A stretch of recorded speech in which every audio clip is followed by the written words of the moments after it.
और अब राजनीतिक सत्ता की बात करते हैं, जिसमें चुनाव की तारीख करीब आती जा रही है और नेताओं के बीच ब्रेकअप और पैचअप तेजी से बढ़ते जा रहे हैं। राजनीतिक पैचअप और ब्रेकअप की आज 3 घटनाएं हुई और इसके 3 किरदार हैं।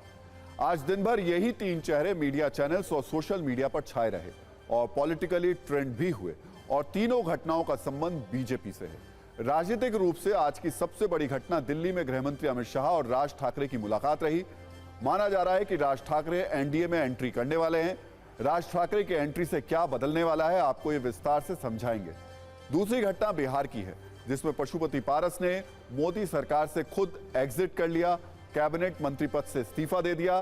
तीसरी घटना बिहार के पड़ोसी राज्य झारखंड की है, जहां हेमंत सोरेन की भाभी और शिबू सोरेन की बहू सीता सोरेन ने परिवार की पार्टी छोड़ दी और वो बीजेपी में शामिल हो गई। इन तीनों राजनीतिक एंट्री और एग्जिट के नफा नुकसान पर विस्तार से सत्ता की कुंजी अब खोलते हैं।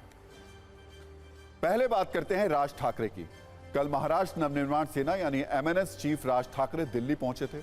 आज सुबह बीजेपी नेता विनोद तावड़े उस होटल में पहुंचे जहां राज ठाकरे रुके हुए थे। फिर दोनों नेता साथ में गृहमंत्री अमित शाह के घर गए। यहां राज ठाकरे और अमित शाह की मुलाकात हुई, जिसकी तस्वीर मीडिया में आई, लेकिन बात क्या हुई इसकी कोई आधिकारिक जानकारी नहीं दी गई। सूत्रों के मुताबिक राज ठाकरे की एमएनएस एनडीए में शामिल हो सकती है और बीजेपी एमएनएस को दक्षिण मुंबई की सीट ऑफर कर सकती है। बीजेपी 1 सीट देना चाहती है, लेकिन एमएनएस 2 चाहती है। अब सवाल है, जब बीजेपी पहले से एकनाथ शिंदे की शिवसेना और अजीत पवार की एनसीपी के साथ मिलकर चुनाव लड़ रही है, तो उसे राज ठाकरे की जरूरत क्यों पड़ी? आखिर बीजेपी राज ठाकरे से क्या हासिल करना चाहती है और उसके राज ठाकरे से क्या फायदे उसको मिल सकते हैं?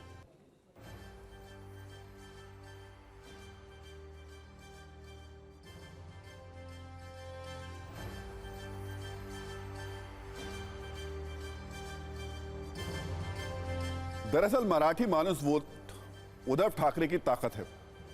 बीजेपी ने मराठी मानुस वोट के लिए एकनाथ शिंदे को अपने साथ मिलाया था, लेकिन इससे बहुत ज्यादा फायदा नहीं हो रहा। मराठी मानुस वोटरों में राज ठाकरे काफी लोकप्रिय हैं। बीजेपी अब राज ठाकरे के जरिए मुंबई के मराठी मानुस को अपने साथ मिलाना चाहती है। इसके अलावा शिवसेना के जो वोटर उद्धव ठाकरे के प्रति सहानुभूति रखते हैं, वो भी राज ठाकरे के जरिए बीजेपी की तरफ आ सकते हैं। राज ठाकरे की पार्टी का प्रभाव मुंबई, ठाणे, कोंकण, पुणे और नासिक जैसे इलाकों में है, जहां एनडीए को फायदा हो सकता है। बीजेपी राज ठाकरे की पार्टी को दक्षिण मुंबई की वो सीट देना चाहती है जो उद्धव ठाकरे के विश्वास पात्र अरविंद सावंत के पास है। 2014 और 2019 दोनों में अरविंद सावंत दक्षिण मुंबई से बड़े अंतर से जीते थे। एमएनएस के बाल नंदगांवकर यहां से 2009 और 2014 में चुनाव लड़ चुके हैं। दक्षिण मुंबई में राज ठाकरे की पार्टी का अच्छा असर है, उनकी पार्टी अरविंद सावंत को टक्कर दे सकती है। बीजेपी इसी प्लान पर काम कर रही है, लेकिन सवाल यह कि राज ठाकरे की एनडीए में डील डन हो चुकी है।